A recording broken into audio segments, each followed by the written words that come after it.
يا أيها الذين آمنوا اتقوا الله حق تقاته ولا تموتن إلا وأنتم مسلمون.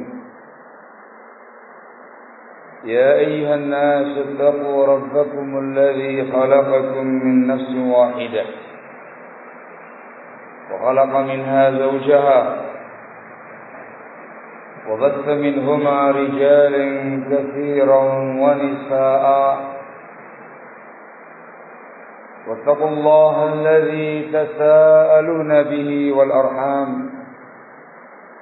إن الله كان عليكم رقيبا. يا أيها الذين آمنوا اتقوا الله وقولوا قولا سديدا يصلح لكم أعمالكم ويغفر لكم ذنوبكم ومن يطع الله ورسوله فقد فاز فوزا عظيما. أما بعد فإن أصدق الحديث كتاب الله وخير الهدي هدي محمد صلى الله عليه وعلى آله وسلم وشر الأمور محدثاتها فإن كل محدثة بدعة وكل بدعة ضلالة وكل ضلالة في النار. أيها الناس ikhwan a'azzakumullah, sebagai seorang insan, terkhusus sebagai seorang muslim, kita diwajibkan oleh Allah Subhanahu wa taala untuk beribadah kepada-Nya. Tugas setiap mukallaf yang hidup di muka bumi mengabdi, beribadah kepada Allah Subhanahu wa taala. Wa ma khalaqtul jinna wal insa illa liya'budun.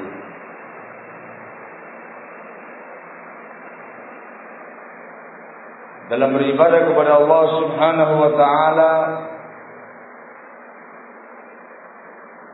Allah Tabaraka wa taala melalui para rasulnya alaihi wassalatu wassalam,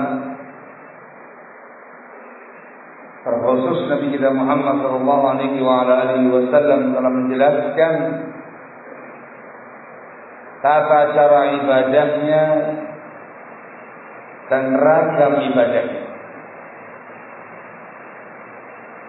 Sehingga dengan itu seorang insan, seorang muslim bisa beribadah kepada Allah Tabaraka wa taala sesuai dengan bimbingan Allah Tabaraka wa taala dan bimbingan Rasulnya sallallahu alaihi wa ala alihi wasallam. Diberitahu mana yang termasuk ibadah kepadanya, mana pula yang bukan termasuk ibadah kepadanya Tabaraka wa taala. Semuanya telah dijelaskan dengan rinci, dengan jelas, dengan gamblang, dengan detail dalam bimbingan Nabi kita Muhammad sallallahu alaihi wa ala alihi wasallam. Ikhwan fillah a'azzakumullah, di antara ragam ibadah kepada Allah Subhanahu wa taala yang wajib dilakukan oleh seorang insan, seorang muslim berkhusus, ialah ibadatul ilmi, ibadah ilmu. Talabul ilmi syar'i, menimba ilmu syariat, ilmu agama, bimbingan-bimbingan sunnah Rasulullah SAW yang termaktub dalam Al-Quran, dalam Sunnah yang dijabarkan oleh para ulama. Talabul ilmi dalam pandangan syariat adalah ibadah, bahkan termasuk min afdhalil ibadat, termasuk ibadah yang paling afdal. Yang pertama dikarenakan perintah untuk talabul ilmi. Semua amalan, baik perbuatan atau ucapan atau nasihat atau etika, ketika diperintahkan dalam Islam, baik dalam Al-Quran dan Sunnah atau salah satunya, maka itu merupakan ibadah kepada Allah Subhanahu wa Ta'ala. Dalam hadis yang masyhur yang datang dari banyak sahabat dan dia dikatakan hasan, Rasulullah sallallahu alaihi wa ala alihi wasallam bersabda, "Talabul ilmi fardhatun 'ala kulli muslim." Talabul ilmi merupakan perkara fardu, perkara wajib atas tiap-tiap orang Islam. Jelas dengan kata-kata fardhatun. Dari hukuman adalah fardu ain atas individu muslim dan muslimah untuk talabul ilmi syar'i. Sisi yang kedua, adanya fadilah yang disebutkan tentang ilmu. Juga demikian kaidahnya, setiap amalan, baik ucapan atau perbuatan atau i'tiqad atau etika yang disebutkan keutamaannya dalam Islam menunjukkan dia ibadah kepada Allah Subhanahu wa Ta'ala. Karena keutamaan yang berkaitan dengan ilmu itu sangat banyak. Masing-masingnya ada keutamaannya. Semua yang berkaitan dengan ilmu banyak keutamaannya. Masing-masingnya ada keutamaannya.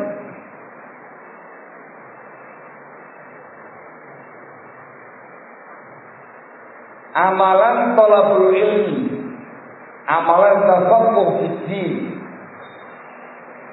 itu berpahala. Dalam Bukhari Muslim dari Muawiyah bin Abi Sufyan, semoga meridai, Rasulullah sallallahu alaihi wa ala alihi wasallam bersabda, "Man yuridillahu bihi khairan yufaqihuhu fid din." Barang siapa yang Allah kehendaki kebaikan untuknya, maka Allah faqihkan dia tentang agamanya. Tafaqquh fiddin, mengkaji bimbingan agama, talabul ilmi syar'i, sebab seorang insan, seorang muslim meraih semua kebaikan. Khairan dalam riwayat ini umum, nakiratun fi siyaq syart, bentuk nakirah dalam siyaq persyaratan, itu umum. Meliputi khairun duniawi, kebaikan-kebaikan duniawi. Meliputi khairun diniyun ukhrawi, kebaikan-kebaikan secara agama, kebaikan-kebaikan akhirat. Itu umum. Kita ingin mendapatkan kebaikan pada dunia kita, ilmu kuncinya. Kita mendapatkan kebaikan pada agama kita, ilmu kuncinya. Kita mendapatkan kebaikan di akhirat nanti, ilmu kuncinya. Itu semua diraih dengan tafaqquh fiddin. Sukses dunia akhirat, ilmu kunci.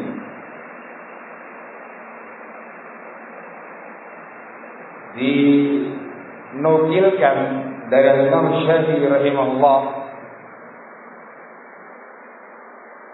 ketika awal beliau mau belajar, dihadapkan pada dua pilihan.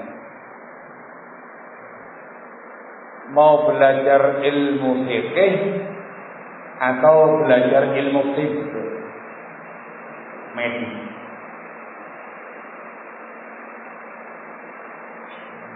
Pada akhirnya beliau memilih ilmu fikih.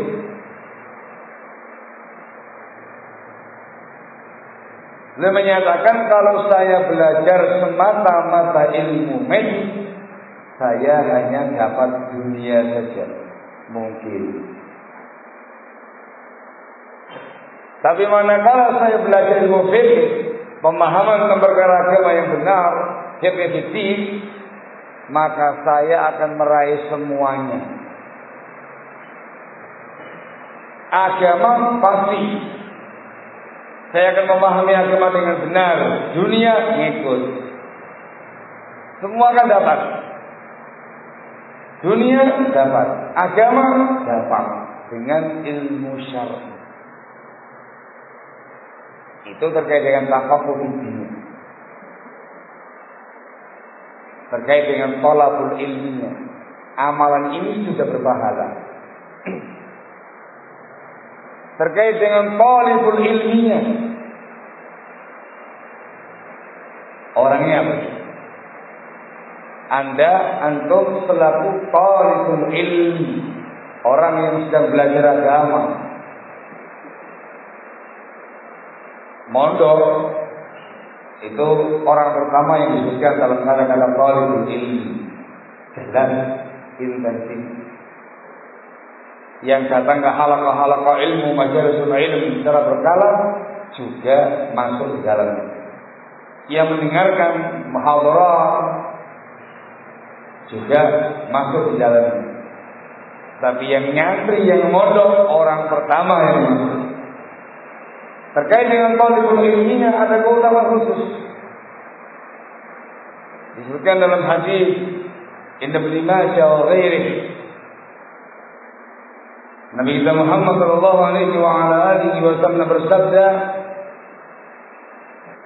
"Wa innal malaikata la tad'u ajnihataha li talibil ilmi ridwan bima yasna."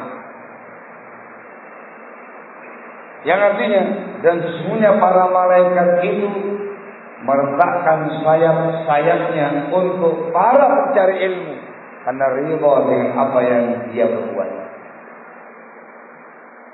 Ada yang memaknakan malaikat meletakkan sayap dimanakan dengan tawadhu.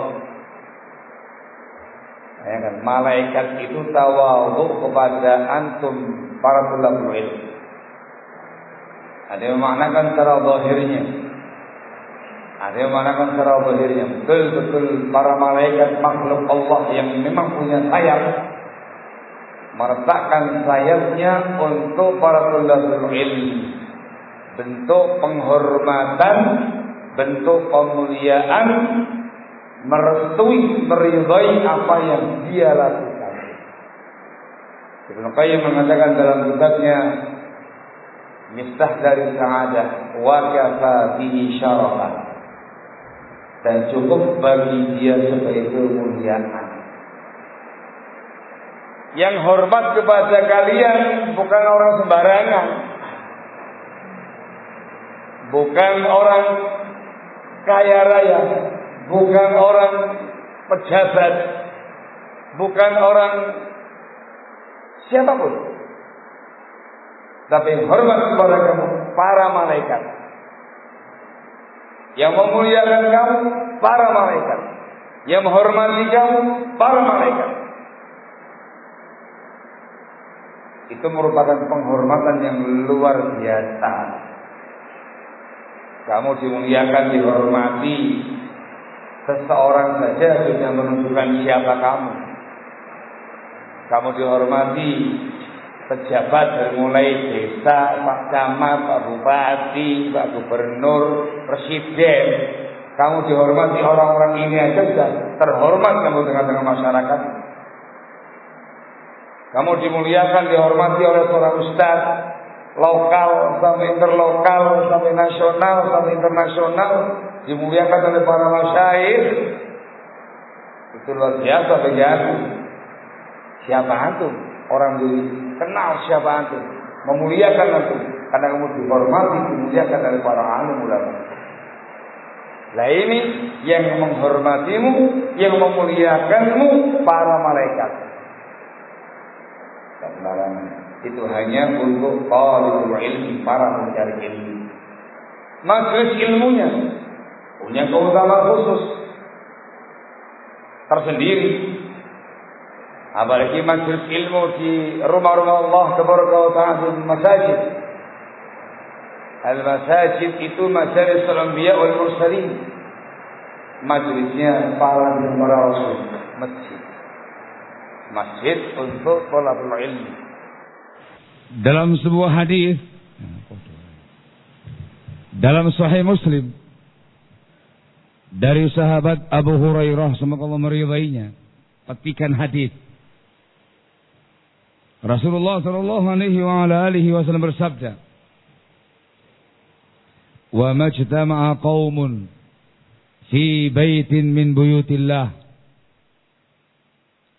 yatluna kitab Allah wa yatadarasunahu fima bainahum illa nazala 'alaihim sakinah wa ghashiyatuhum rahmah wa hafathum malaikah wa dzakarahumullahu fi man 'indah." Tidaklah berkumpul suatu kaum di satu rumah dari rumah-rumah Allah, di masjid. Mereka membaca Al-Quran, mereka tadarus Quran, mereka mengkaji, mempelajari Al-Quran tengah-tengah mereka.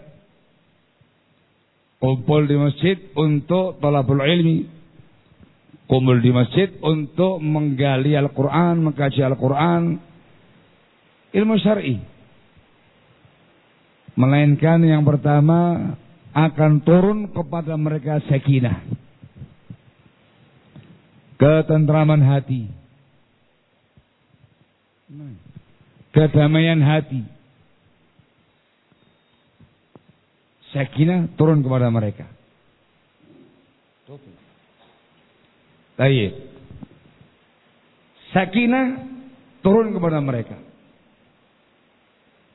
Ketenangan jiwa, kedamaian jiwa, ketenteraman hati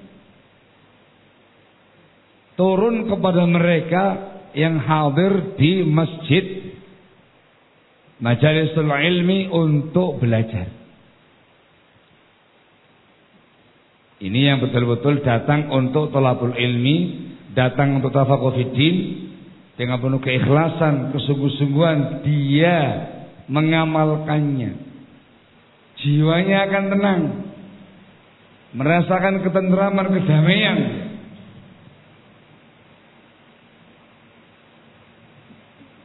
Bagi para ulama atau para thalabul ilm yang betul-betul mencermati, menghayati ini semuanya, itu datang ke halaqatul ilmi, majalisul ilmi, seorang alim, seorang dai menyampaikan ilmu kepada umat muslimin, datang bersimpuh di majalisul ilmi mendengarkan ilmu, itu bisa menenteramkan jiwanya. Lalai dari semua problematika,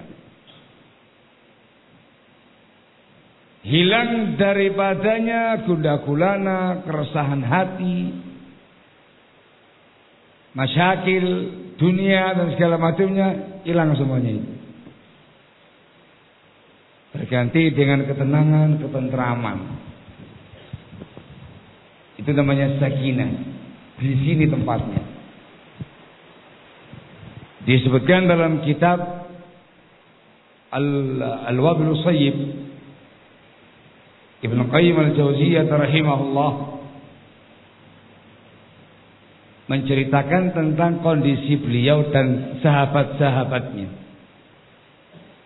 berkaitan dengan majelis gurunya Ibnu Taimiyah rahimahullah.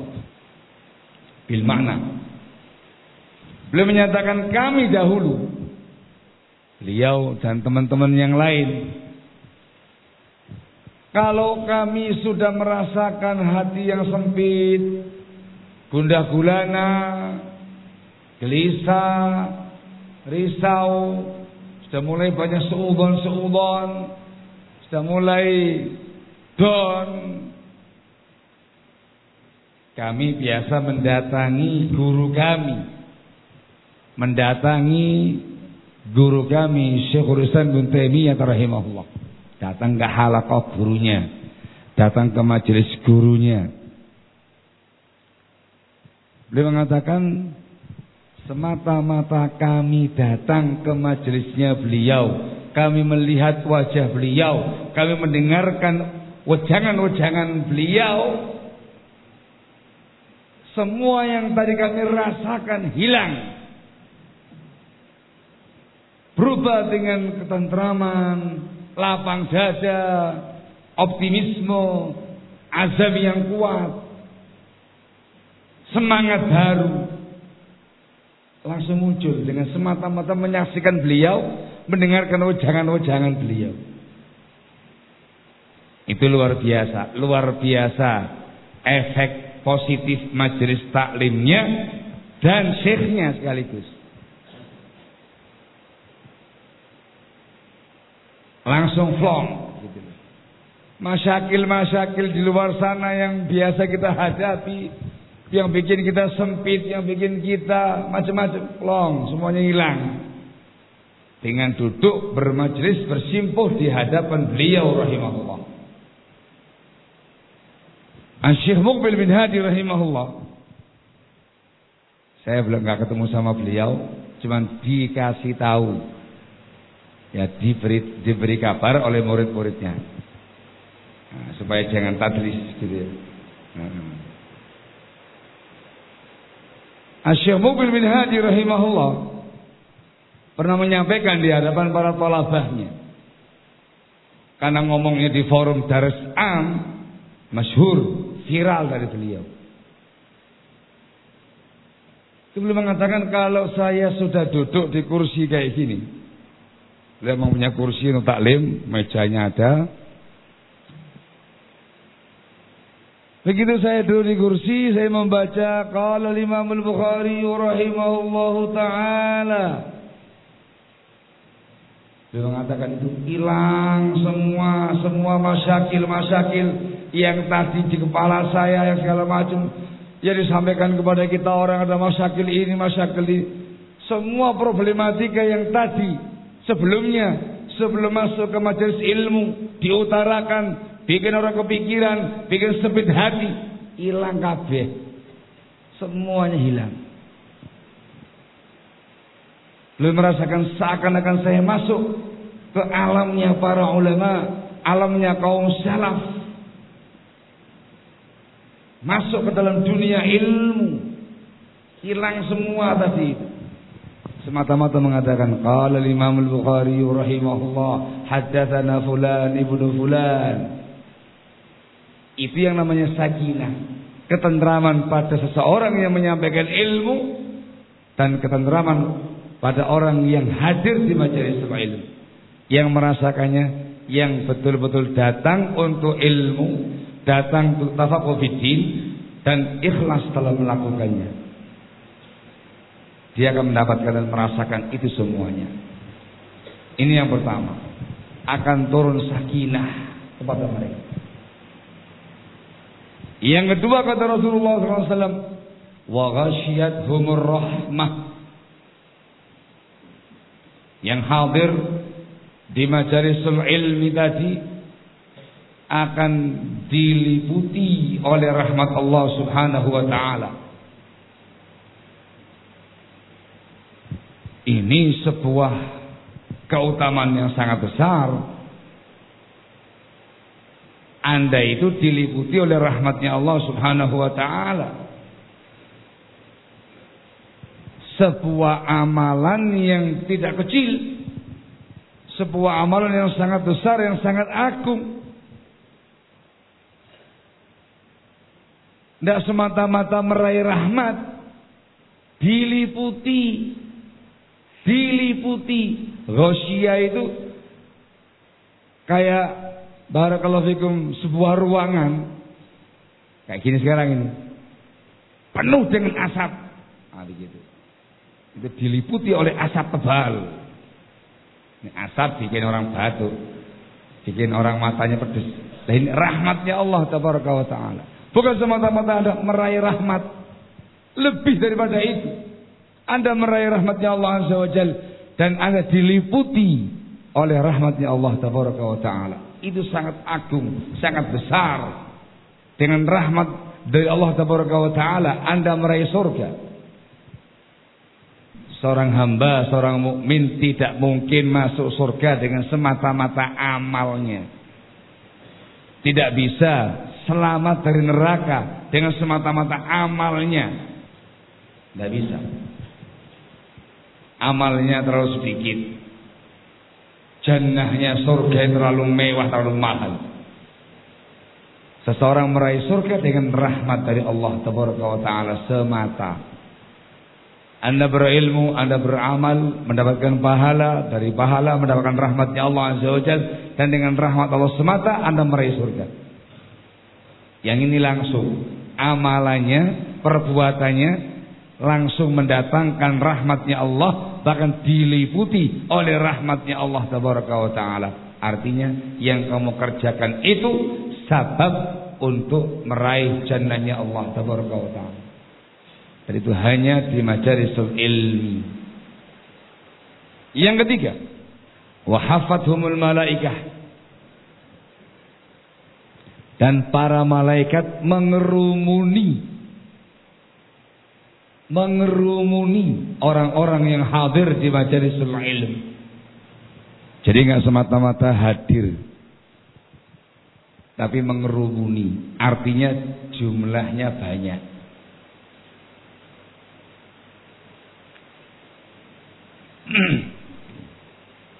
Malaikah itu jamak, ditambah lagi dengan kata-kata hafat, dari lafadznya sudah banyak banget, mengerumuni. Para malaikat yang ada itu mengerumuni orang-orang yang hadir di majalisul ilmi. Disebutkan dalam riwayat yang lain yang dihasankan sebagian ulama kita, malaikat tadi adalah malaikat sayyahin, malaikat khusus yang memang ditugaskan oleh Allah azza wa jalla untuk mencari majalisul ilmi, mencari halaqah-halaqah ilmu, khusus untuk datang mengerumuni mereka, memuliakan mereka, menghormati mereka dengan cara itu. Inna lillahi tabaraka wa ta'ala malaikatan sayyahina fil ard yatlubuna hilaqal zikri fa idza atau bihi hafu bihim atau kama qala Rasulullah SAW. Sesungguhnya Allah tabaraka wa ta'ala itu memiliki para malaikat sayyahin, dari kata-kata siyaha, para malaikat yang memang, kalau bahasa antum sekarang, traveling, sengaja mencari halaqah ilmu, mencari majalisul ilmi. Begitu mereka tahu, didatangi dan dikerumuni orang-orang yang ada di dalamnya. Itu ngerumuninya itu memuliakan, menghormati, merestui, meridhai tindakan orang-orang yang ada di situ dalam rangka untuk tafaqquh fiddin. Para ulama sebagian mereka memaknakan secara zahir. Mereka beriman dengan zahir riwayat ini. Betul-betul majalisul ilmi itu dihadiri oleh para malaikat. Majalisul ilm itu dihadiri oleh para malaikat bersama-sama dengan para tulabul ilm di majalisul ilmi, mengerumuni mereka, memuliakan dan menghormati mereka. Perkara gaib hanya bisa diimani, sami'na wa shadaqna. Yakinilah malaikat ada di sekitar kalian yang ada di majalisul ilmi. Dan yang keempat, wa dzakarahumullahu fi man indah, dan Allah Subhanahu wa taala akan menyebut mereka-mereka yang hadir itu di hadapan para malaikatnya di sisi Allah tabaraka wa taala. Namanya al-malaul a'la. Disebutkan fulan ibnu fulan hadir, fulan ibnu fulan hadir, fulan ibnu fulan hadir.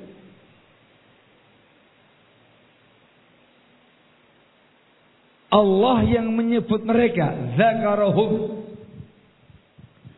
menyebut mereka, fulan, fulan, fulan, disebutkan dalam rangka memuliakan mereka, menghormati mereka, membanggakan mereka di hadapan para malaikat. Sebuah keutamaan yang tidak bisa digambarkan dan tidak mungkin dicapai oleh sebuah amal yang lain. Itu hanya ada pada majalisul ilmi. Saya bayangkan Allah Rabbul Alamin, ma'buduna, ilahuna, khaliquna, menyebut namamu, disebut dengan penghormatan, dengan pemuliaan, dengan kebanggaan. Itu luar biasa posisi kamu ini, keutamaan kamu ini. Dan disebutkannya di hadapan para malaikat, makhluk Allah yang suci, para muqarrabun. Itu luar biasa keutamaannya. Saya bikin sebuah permisalan. Walillahil mathalul a'la. Antum santri Mahat ini sekarang ini ya, Masya Allah. Namamu siapa? Hah? Azril. Masya Allah. Ada namanya Azril. Santri Mahat ini, para asatidzah, para pengurus, para pengampu Mahat ini sedang kumpul membicarakan para santrinya. Nah gitu ya. Namanya antum ini disebut sama Ustaz Muhammad Umar Sewet Halilullah di hadapan semua para ustadz, para pengampu dan para pengurus. Namamu disebutkan dengan penuh penghormatan dan pemuliaan. Azril, dia begini. Wah, disebutkan kelebihan-kelebihan dan kondisi kamu yang Masya Allah ini di hadapan semua asatidzah, semua para pengampu, semua para pengurus. Kira-kira Azril ini santri biasa-biasa, kaleng-kaleng gitu, atau santri yang luar biasa? Jawabannya ini luar biasa. Di hadapan para santri yang lainnya, Azril. Nah, Azril dengar informasi itu. Luar biasa. Itu sebuah penghormatan yang luar biasa tuh. Itu masih lokal pondok pesantren, satu pondok gitu. Jangan bayangkan nama Azril itu disebut di hadapan asatidzah se-Indonesia. Nah, paham ya? Ada kumpul istimewa semua ustaz di Indonesia ini. Ustaz Muhammad menyampaikan di situ, Azril di hadapan semua asatidzah se-Indonesia ini. Ya, itu luar biasa sosok Azril ini, nggak sembarangan ya.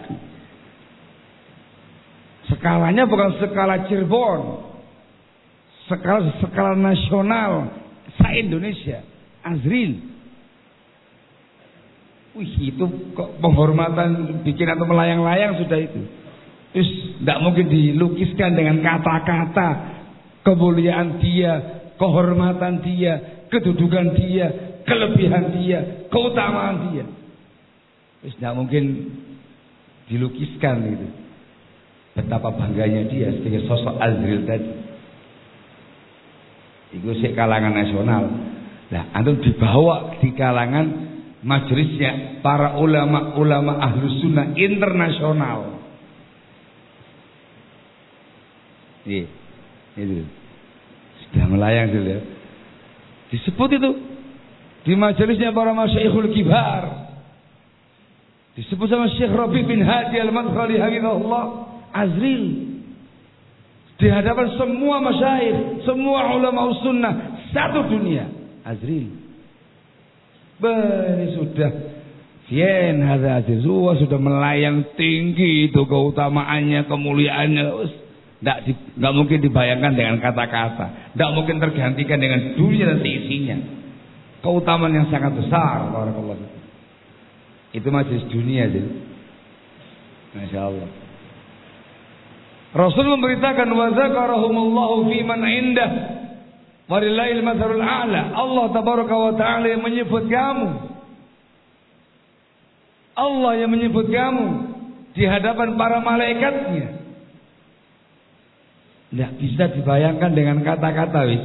Sebuah keutamaan yang sangat tinggi dan itu hanya ada di majelis ilmu. Bukan majelis dunia, majelis ilmu. Apalagi antum yang mondok, yang di pesantren, yang tiap hari antum di masjid untuk belajar ilmu agama Allah. Setiap saat kamu disebut oleh Allah Azza wa Jalla. Itu hadisnya, zahir hadisnya satu majelis. Nah, antum tiap hari pagi siang sore malam pagi siang sore malam majelis ilmu terus yaumian tiap hari. Selama itu pula engkau akan disebutkan namamu oleh Allah Tabaraka wa Ta'ala di hadapan para malaikatnya. Keutamanya sangat besar. Hanya di majelis ilmu. Itu majelis ilmunya. Belum lagi yang lainnya. Apalagi rihlah ilmiahnya. Apalagi sebagai ulamanya. Sudah terlalu banyak keutamaan-keutamaan yang berkaitan dengan ilmu. Ini menunjukkan bahwasanya al-ilmu ibadah. Talabul ilmi ibadah. Ya. Menimba ilmu itu ibadah kepada Allah Subhanahu wa taala. Termasuk ibadah yang paling afdal, yang paling utama. Itu ilmu. Ini saya dahulukan, saya sampaikan kepada antum sekalian, wahai para talabah bil khusus dan para ikhwah bil umum, supaya kita tuh meresapi, menghayati dari hati yang paling dalam, masukkan dari hati yang paling dalam, tanamkan dalam jiwa yang paling dalam. Aku sedang ibadah kepada Allah dengan ilmu ini. Aku sedang ibadah kepada Allah dengan talabul ilmi ini. Aku sedang beribadah kepada Allah dengan mondok ini. Amal yang sangat besar. Sedang ibadah. Ikhwan fillah azakumullah, untuk ibadah ilmu ini spesial.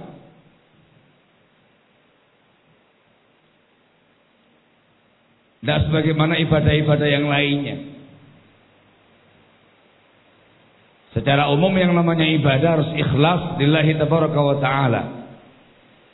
Sesuai dengan bimbingan sunnah Rasulullah SAW. Al-ikhlas wal mutaba'ah. Ini juga harus ada pada seorang talibul ilmi. Khusus untuk ibadah ilmu, itu rangkaiannya, keterkaitannya sangat banyak, sangat panjang.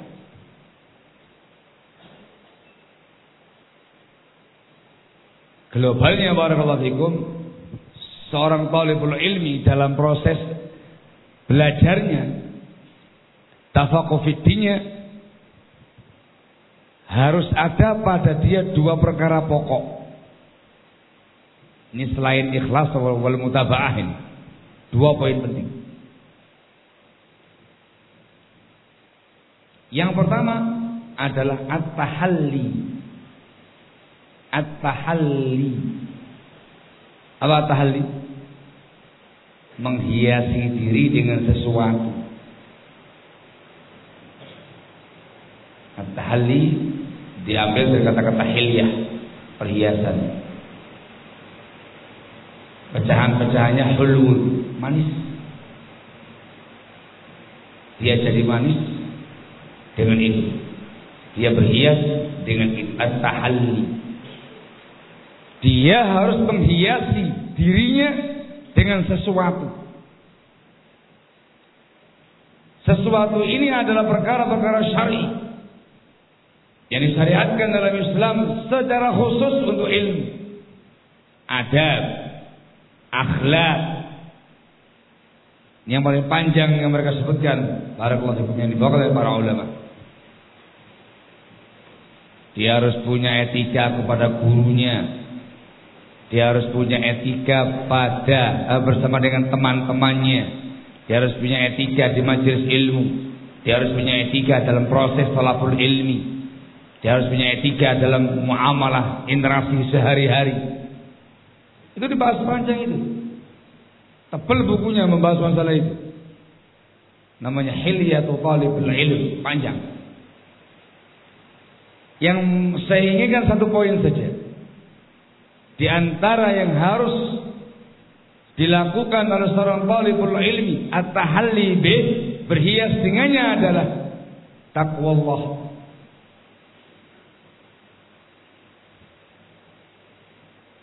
Bertakwa kepada Allah tabaraka wa taala, wal istighal bi tadhhiril batin wal zahir min syawaibil mukhalafat. Dia harus bertakwa kepada Allah Azza wa Jalla. Dia harus sibuk mensucikan, membersihkan batinnya dan lahirnya dari kotoran-kotoran mukhalafat, hal-hal yang melanggar syariat. Itu umum. Bertakwa kepada Allah. Sebagai seorang talibul ilmi harus menghiasi dirinya dengan takwa Allah, melaksanakan perintah Allah dan Rasulnya sallallahu alaihi wasallam, meninggalkan larangan-larangan Allah dan Rasulnya sallallahu alaihi wasallam. Sibuk untuk mensucikan batinnya, tazkiyatun nufus, dari hal-hal yang melanggar syariat. Fokus mensucikan lahirnya, lahiriahnya, dari hal-hal yang melanggar syariat. Seorang talibul ilmi harus takwa kepada Allah, sibuk dengan ibadah. Di sisi yang lain dia harus membersihkan lahir batinnya dari semua perkara yang mungkar, dari semua perkara yang menyelisih syariat. Itu namanya tahalli. Satu poin ini.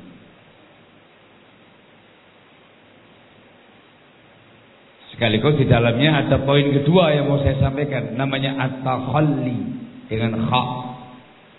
Yang pertama dengan ha muhmalah, yang kedua dengan kha mu'jamah. At-takhalli dari kata-kata takhliyah, mengosongkan diri. yakni membersihkan dirinya dari hal-hal yang melanggar syariat, membersihkan dirinya dari hal-hal yang mungkar, kesyirikan, kekufuran, kemaksiatan, kebid'ahan, akhlak yang jelek, hal-hal yang mungkar, hal-hal yang melanggar syariat, dia harus kosong daripadanya, membersihkan diri daripadanya. Ini tercakup dalam poin yang saya sebutkan tadi, taqwallah. Di satu sisi dia harus menghiasi dirinya dengan takwa, amal saleh, amal ibadah kepada Allah. Di sisi yang lain, dia juga harus menghiasi dirinya dengan meninggalkan, mengosongkan, memurnikan dirinya dari hal-hal yang melanggar syariat dengan takwa Allah. Kalau kaum muslimin secara umum diperintahkan untuk bertakwa kepada Allah, maka seorang talibul ilmi lebih khusus lagi, lebih ditekankan lagi untuk bertakwa kepada Allah, dikarenakan di pundaknya ada ilmu. Dia lagi mengusung ilmu, dia lagi membawa ilmu. Sesuatu yang tidak ada pada muslim secara umum atau awamun nas. Ada sifat tanggung jawab di pundaknya dia.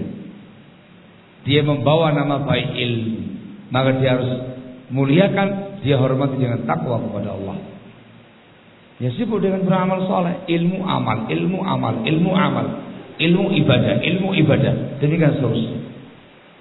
Menghiasi dirinya dengan amal soleh. Ini tanda kemanfaatan sebuah ilmu. Takwa itu di satu sisi merupakan adab seorang talibul ilmi. Di sisi yang lain, takwa itu juga merupakan sabab seseorang itu bisa meraih ilmu. In tattaqullaha yaj'al lakum furqana, kata Allah. Kalau kamu bertakwa kepada Allah Azza wa Jalla, Allah akan jadikan untuk kalian furqan, pembeda antara yang hak dengan yang batil. Dengan takwa Allah kamu dikasih ilmu. Dengan takwa Allah kamu dikasih ilmu, bukan semata-mata ilmu, furqan. Dan dengan ilmu itu kamu bisa tahu ini yang hak, ini yang batil, ini yang benar, ini yang salah. Furqan. Dengan takwa Allah. Ya, di satu sisi itu adab seorang talibul ilmi, dia harus berhias dengannya. Di sisi yang lain itu merupakan sabab dia berhasil meraih ilmu. Di sisi yang lain itu merupakan alamatul ilmi nafi', alamat dan tanda-tanda ilmu yang bermanfaat. Dan masing-masing ada pahalanya. Ilmu berpahala, amal berpahala. Harus ada. Sehingga barakallahu fikum, antum selaku thalathul ilmi, para pencari ilmu, itu sudah harus jaim. Tahu jaim? Jaga image. Gitu ya. Antum harus menjaga dirinya antum. Posisi antum sudah beda dengan umumnya masyarakat, dengan umumnya kaum muslimin. Antum itu lebih tinggi statusnya. Seorang talibul ilmi. Sorotan kepada antum lebih tajam dibandingkan dengan yang lain. Kalau muslimin di luar sana, contoh aja ya, di luaran sana tidak pernah jamaah sholat, biasa. Nah, yang penting masih sholat. Tidak jamaah itu dianggap biasa. Tadi kalau seorang talibul ilmi tidak jamaah, itu pelanggaran. Apalagi yang berpendapat wajibnya berjamaah dengan tanpa ada uzur. Kamu meninggalkan kewajiban, itu pelanggaran. Mukhalafah syar'iyyah. Itu bisa dihukum itu kalau lebih dari 10 tahun. Ya, diikab karena enggak jamaah. Kalau anak-anak muslimin, anak-anak masyarakat umum nongkrong di pinggir jalan, dianggap biasa. Memang orang tongkrongan. Mungkin pengarangnya mau sedang duduk. Tapi beda dengan seorang talibul ilmi, seorang pencari ilmu, nongkrong di pinggir jalan, nongkrong di perempatan depan sana itu. Nongkrong. Ngapain? Ya nongkrong. Duduk majelis itu di pinggir jalan, di trotoar begitu, asyik ngobrol, bawa kahwa, bawa syahi, bawa kopi, bawa teh, roti Maria, mau apa di situ santai dia. Dengan bajunya, dengan jubahnya, dengan sarungnya, dengan baju kokonya, nongkrong di perempatan satu itu. Tahu ya? Gitu ya, santai. Asyik dia. Apa khairan gitu. Pandangan masyarakat beda. Siapa ya? Masa santri nongkrong di sini? Santri apa ini? Mana pengurusnya? Mana pengasuhnya? Mana ustadznya? Santri kok dibiarkan nongkrong di perempatan itu? Apa salah kami yang kami cuma kahwa? Apa salah kami yang kami cuma minum syahi? Orang makan roti Maria pun tidak boleh. Mubah kan? Tapi beda. Itu menyalahi etika kesantrian, etika seorang talibul ilmi. Bayangkan. Antum tuh kalau dulu di mata masyarakat kayak malaikat, nggak boleh dosa, nggak boleh salah, harus alim terus setiap saat. Itu di pandang masyarakat, apalagi dalam pandangan kacamata ilmu. Tindakan seperti itu khilaful muru'ah, menyalahi muru'ah, harga diri. Tidak pantas bagi seorang talibul ilm tongkrongan di situ. Tongkrongannya antum itu masjid. Tongkrongannya antum itu majalisul ilmi, halaqatul ilm. Tempatnya antum di sini, bukan di sana. Ini saya gambarkan supaya antum paham. Posisi antum sudah berbeda. Antum harus menghiasi diri antum dengan amal soleh, dengan ketaatan kepada Allah, dengan ibadah kepada Allah, dengan takwa Allah.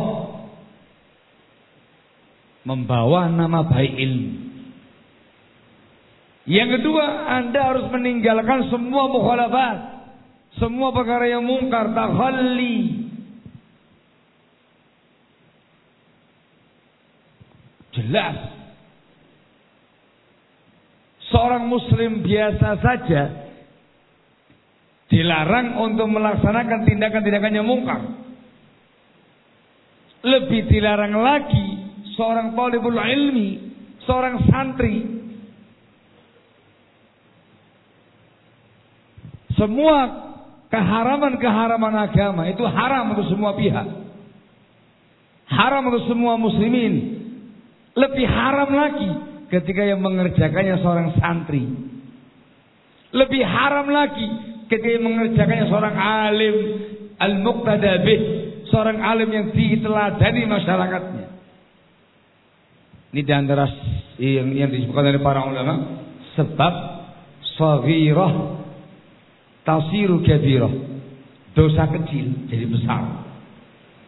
Yang besar tambah besar. Dikarenakan status pelakunya. Camkan baik-baik. Santri nongkrong di pinggir jalan, tekan, ngerokok. Ngerokok itu haram. Ketika pelakunya muslim yang lain haram. Lebih haram lagi ketika yang tekan santri. Anda mencoreng banyak hal, mencoreng nama baik kamu sendiri, mencoreng ilmu yang kamu bawa. Itu dosanya berlipat ganda. Lah yang tekan syekhnya, kiainya. Saya nggak mengatakan ustaz, insyaallah nggak ada demikian seorang ustaz. Kiainya, semoga nggak ada yang tersinggung. Tekan, wadah di majlis ilmunya lagi. Sebelum deres, sebelum ngaji, tekan dulu. Di hadapan semua para santrinya, semua masyarakatnya. Bahkan deres, tekan di sampingnya. Qala Syekh Fulan rahimahullahu taala. Itu dosanya berlipat-lipat ganda, lebih haram lagi. Apalagi dia terang-terangan melakukannya di depan banyak orang, lebih haram lagi. Itu dari sisi hukum syariatnya haram. Dan yang paling membahayakan barakallahu fikum adalah efek negatifnya. Mukhalafat syar'iyyah, semua pelanggaran syariat, perkara yang mungkar, perkara dosa, perkara kemaksiatan, apalagi yang lebih daripada itu, efek negatifnya sangat banyak, diantaranya berkaitan dengan ilmu yang ada pada kamu.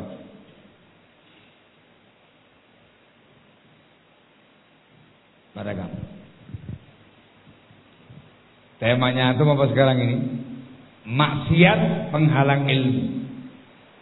Tegas temanya ya Pak. Iya. Semua bentuk kemungkaran, bentuk kemaksiatan menghalangi orang dari ilmu. Ilmu itu cahaya. Tidak akan diberikan oleh Allah kepada orang-orang yang hatinya gelap dengan dosa.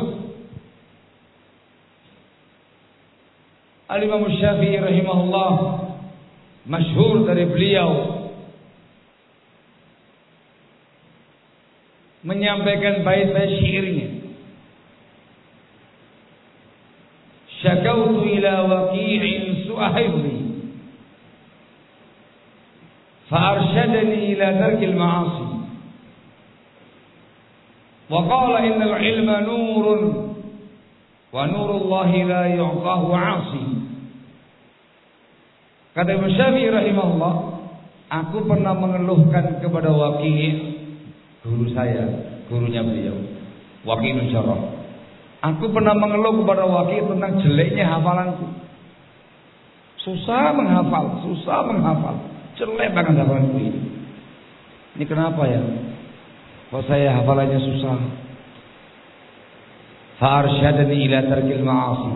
Maka beliau membimbingkan kepada aku, memberi aku bimbingan supaya aku meninggalkan kemaksiatan. Beliau mengatakan innal ilma nur, ilmu itu cahaya. Dan cahaya dari Allah tidak akan diberikan kepada ahli maksiat. Tidak mungkin berkumpul cahaya ilmu dengan kegelapan maksiat. Ada ilmu yang bercahaya, hilang maksiatnya. Muncul maksiatnya, redup cahayanya, cahaya ilmunya. Mungkin dia bilang, tapi nyatanya ada ya Ustaz. Orang yang dikenal dengan kefasikannya, dikenal dengan kemaksiatannya, dia dikatakan sebagai alim, dikatakan sebagai syekh, dikatakan sebagai kiai, dikatakan sebagai mubaligh. Ilmunya banyak, kalau ceramah dalilnya banyak, ilmiah juga ketika ceramah, tapi dia ahli maksiat. Satu poin saja, ilmunya tidak bermanfaat, ilmunya musibatun alaih, balaun alaih. Ilmunya menjadi musibah atas dirinya, bala atas dirinya. Ini yang dikatakan sebagai alimun fajir. Sosok alim tapi dia fajir, fasik. Namanya ulama usu, ulama yang jelek. Yang dimisalkan dalam Al-Quran seperti kalbun. Apa kalbun? Apa kalbun? Gitu ya, kayak kalbu. Nauzubillah. Di Al-A'raf 175 dan setelahnya. Yo jangan bangga jadi alim fajir. Jangan bangga jadi alim fasik. Jangan bangga jadi ulama usu. Bangga kok jadi kalbun. Gak cocok belas ini. Jangan bangga dengan itu. Itu kerendahan. Itu kehinaan. Dipahami ya? Itu jelas. Maksiat itu penghalang ilmu. Kalaupun Anda dapat ilmu, ilmunya kamu itu tidak manfaat. Ilmunya kamu itu menjadi bala, musibah atas kamu, hujjah atas dirimu, membinasakan kamu, menghancurkan kamu, menghinakan kamu, dunia akhirat. Kalaupun kamu sebagai sosok alim, namanya alim fajir. Naudzubillah.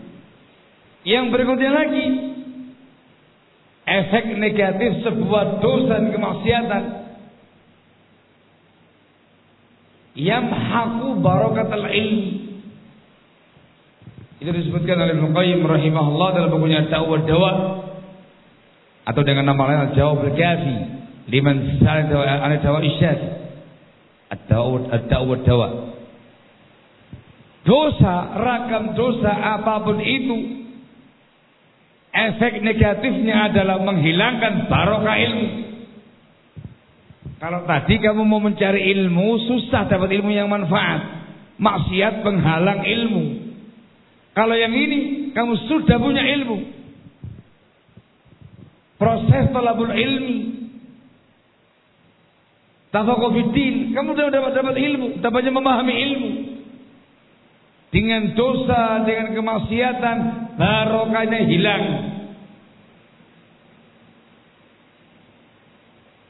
Ini membahayakan. Yang dicari dari ilmu itu barokahnya, supaya kamu dapat ilmu yang manfaat, ilmu yang berbarokah. Barokah itu adalah kebaikan dari Allah Tabaraka wa Ta'ala yang selalu ada pada sesuatu. Thubut al-khair al-ilahi fi syai'. Itu definisi barokah. Kebaikan dari Allah yang selalu ada pada sesuatu. Kalau ilmunya kamu barokah, artinya ilmunya kamu itu membawa kebaikan, selalu membawa kebaikan. Dimanapun kamu berada, kapanpun kamu berada, bagaimanapun kondisi kamu, selalu membawa kebaikan. Kebaikan dunia, kebaikan agama, kebaikan akhirat nanti. Itu barokah. Nah ini hilang, sirna, pudar. Barokah ilmu menjadi hancur karena dosa dan kemaksiatan. Kalau barokahnya hilang, yang ada adalah musibah alaih. Mengerikan barakallahu fikum. Sudah dosanya berlipat ganda, efek terkait dengan ilmunya akan terhalang dari ilmu dan akan hilang barokatul ilminya. Ya udah, jadinya alim fasik, alim fajir, alim su, kalbun. Ada kalbun, sosok kalbun yang gentayangan di tempat-tempat ilmu, ya model-model begini ini. Dan itu tidak boleh ada pada seorang talibul ilmi salafi.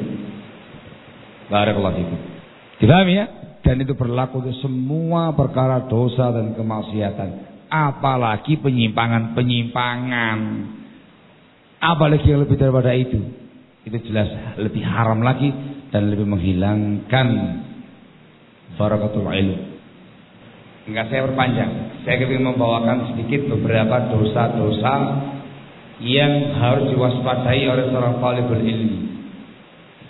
Saya katakan perlu diwaspadai karena pelakunya nggak merasa dia berbuat dosa. Bayangan dia dosa kalau ngerokok, dohon, ya santri ngerokok dosa, santrinya pacaran dosa, DM-an dengan cewek dosa. Itu dosa semuanya itu. Santri kok punya IG? Apa IG itu? Katanya banyak IG gitu ya. Di dalamnya banyak gambar-gambar yang aneh-aneh. Dosa itu. Santri kok punya FB, punya Facebook, temannya banyak, dari mulai A sampai Z, dari hitam sampai putih, dari yang nutup sampai buka, semuanya ada. Kacau itu santri kayak gitu itu. Tidak semata-mata itu. Santri tahu-tahu keluar nongkrong di bioskop, misal. Nah, tengah-tengah kota ini, khawatirnya ada yang kabur, tahu-tahu nongol di PS1, PS2, PS3, PS4, atau PS ya. Itu dosa, itu jelas itu. Tapi ingat, ada di sana dosa-dosa yang justru dalam pandangan syariat itu besar, menghancurkan ilmu, tapi pelakunya sering kali nggak merasa berdosa. Langsung aja poin-poinnya ya, penjabarannya panjang. 1. Al-kibr, sombong, menolak kebenaran, meremehkan orang lain, sombong dengan ilmu yang dia miliki. Kibr, dosa besar ya. Entah sombong diucapkan langsung, gestur tubuh, mimik, dan segala macam yang menunjukkan kesombongan dia, meremehkan orang lain. 2. Al-ujub. Ini satu rangkaian, merasa bangga dengan keutamaan ilmu yang ada pada dirinya, amal yang ada pada dirinya. Sombong dan ujub ini penyakitnya orang-orang atas gitu. Lebih parah kalau sombong dengan kejelekannya. Ini orang sholat orangnya ini udah gak sehat. Sombong dengan dosanya, sombong dengan kemaksiatannya, ini orang gak waras. Umumnya orang sombong dan orang yang ujub, orang-orang yang atas, orang yang amalnya mencapai sesuatu, ilmunya mencapai sesuatu, sosok alim, sosok abid. Ini penyakitnya, sombong, ujub. Sombong, ujub. Penyakit yang ketiga, asofiyah, fanatisme. Fanatisme pesantren, fanatisme ustaz, guru, fanatisme daerah, dan yang lainnya. Hati-hati.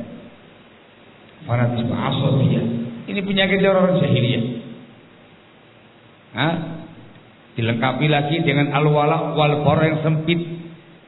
Cinta bencinya karena pesantren, karena ustadznya, karena yayasannya, karena daerahnya. Sudah asabiyah, al-wala wal bara sempit lagi, itu namanya hizbiyah. Ini penyakit yang sangat membahayakan para seorang talibul ilmi. Seringkalinya asabiyatul ma'had, asabiyatul ustaz. Hati-hati, fanatisme pesantren, fanatisme ustaz, fanatisme daerah. Hati-hati ya, itu penyakit yang biasa menghinggapi seorang talibul ilmi. At-taqlidul a'ma, taklid buta. Taklid buta. Taklid pada gurunya, untuk lagi seorang talibul ilmi. Taklid pada syekhnya, pada alimnya, pada gurunya, pada ustadznya. Taklid buta. Hati-hati. Ini semuanya penyakit hati. Ini semuanya dosanya sangat besar. Ini semuanya menghancurkan ilmunya Anda. Hati-hati ya. Ini penyakit-penyakit yang ada. Yang mirip dengan itu adalah ghurur. Ghurur, tertipu dengan keadaan dirinya. Merasa dirinya alim padahal goblok. So alim. Merasa dirinya Masya Allah mengetahui banyak hal padahal sedikit yang dia tahu. Merasa dirinya orang yang paling suci dengan amal solehnya padahal busuk banyak dosanya. Namanya ghurur. Orang dikatakan maghrur. Ini dibahas oleh para ulama dalam kitab al-ghurur atau dibahas dalam kitab talbis iblis. Hati-hati. Itu poin-poin yang harus diwaspadai. Hasad. Ya. Iri dengan temannya. Ingin supaya temannya yang mendapatkan kenikmatan hancur kenikmatannya. Yang ini hasad terkait dengan ilmu, hasad dengan temannya, hasad dengan yang setingkat dengan dia, hasad dengan ustadz yang lain, dengan dai yang lainnya, terkait dengan keutamaan yang mereka miliki. Hasad itu tamanni zawalin nikmah minal ghair, berangan-angan supaya kenikmatan yang ada pada orang lain itu hilang. Itu hasad. Lebih parah lagi, di samping supaya hilang dari orang lain, kepingin cuma dia saja yang dapat nikmat tersebut. Ini hasad yang paling parah. Hasad itu juga sering muncul di kalangan para tulabul ilmi. Al-hiqd yang berikutnya lagi. Kalau hiqdun itu kedengkian. Ini muncul pada muamalah. Ketika muamalah sehari-hari dengan teman-temannya, misalkan dia pernah disoftoi gitu, diguyoni, orang guyon, nyopai dia, gojlok dia gitu. Guyon dimasukkan dalam hati. Mau balas, tidak mampu. Mau membalas, nggak sanggup. Entah kalah posisi atau kalah pengaruh atau apa, atau dia orang pinteran, muncul di hati dia hidul dendam. Ini banyak menimpa para santri. Awas, sini. Sekarang antum ngerjain amal, nanti kalau bahasanya antum sekarang membuli anak. Ya, saya masih kecil, saya masih belum apa-apa, nanti sini. Itu namanya hibdul. Nanti awas kok. Ketika dia mampu, dia lampiaskan dendamnya itu. Ima dia mencelakakan temannya tadi fisiknya, atau dia seneng ketika temannya tadi itu mendapatkan sebuah musibah. Kapan kapokmu? Rasa no. Gitu ya. KPK, kapan kapokmu? Rasa no kon. Sekarang kamu kena batunya. Dulu kamu membuli saya. Sekarang, kapan kapokmu? Padahal bukan dia yang melakukannya, orang lain. Syukur kon, syukur. Disyukur-syukuri.